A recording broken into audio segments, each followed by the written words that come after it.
চাঁদপুরের ফরিদগঞ্জে বন্ধুকে আটকে রেখে ওই বন্ধুর স্ত্রীকে কুপ্রস্তাব দেওয়া হয়েছে। কুপ্রস্তাবে রাজি না হওয়ায় ৫ লক্ষ টাকা মুক্তিপণ দাবি করে অপহরণকারী। জরুরি সেবা 999-এ ফোন দিয়ে পুলিশ অপহরণের শিকার শামীম হোসেনকে উদ্ধার করে চিকিৎসার জন্য উপজেলা স্বাস্থ্য কমপ্লেক্সে প্রেরণ করে এবং অভিযুক্ত অপহরণকারী বন্ধু হুমায়ুন কবিরকে আটক করে থানায় নিয়ে যায় পুলিশ। ৩০ এপ্রিল উপজেলার চরদুখিয়া পূর্ব ইউনিয়নের পূর্ব আলোনিয়া গ্রামে এ ঘটনাটি ঘটে।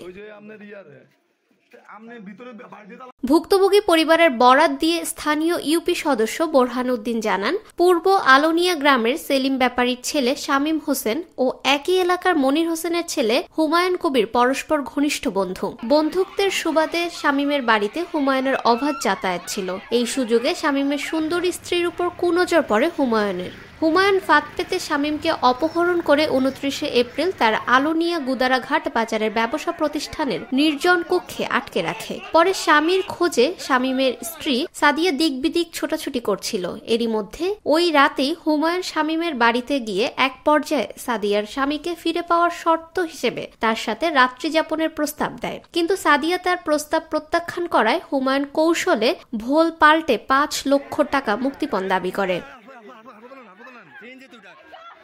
৩০ এপ্রিল সকাল পর্যন্ত স্বামীর খোঁজ না পেয়ে সাদিয়া জরুরি সেবা 999-এ ফোন দিয়ে পুলিশের সাহায্য প্রার্থনা করে। পরে পুলিশ ঘটনাস্থলে গিয়ে হুমায়ুনের অবস্থান নিশ্চিত হয়ে তাকে আটক এবং তার কথা অনুযায়ী তার দোকানের নির্জন কক্ষ থেকে শামীমকে উদ্ধার করে ফরিদগঞ্জ উপজেলা স্বাস্থ্য কমপ্লেক্সে ভর্তি করে। পরে শামীমের অবস্থা গুরুতর হওয়ায় তাকে চাঁদপুর সদর হাসপাতালে পাঠায় চিকিৎসকরা। অভিযুক্ত হুমায়ুনকে পুলিশ আটক করে থানায় নিয়ে আসে।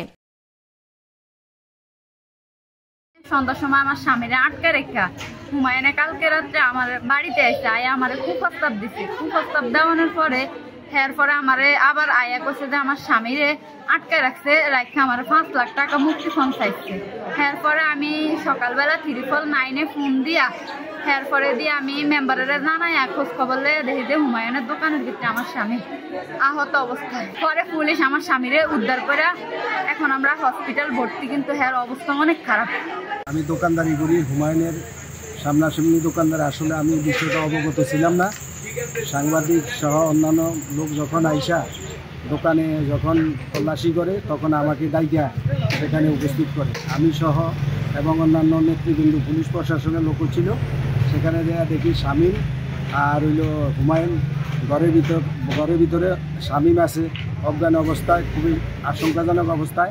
এ বিষয়ে ফরিদগঞ্জ থানার ভারপ্রাপ্ত কর্মকর্তা মোহাম্মদ শাহ আলম জানান, জরুরি সেবা 999-এর কলের ভিত্তিতে ভিকটিম শামীমকে উদ্ধার ও অভিযুক্ত হুমায়ুনকে আটক করা হয়েছে। পরবর্তী আইনানুগত ব্যবস্থা প্রক্রিয়াধীন রয়েছে।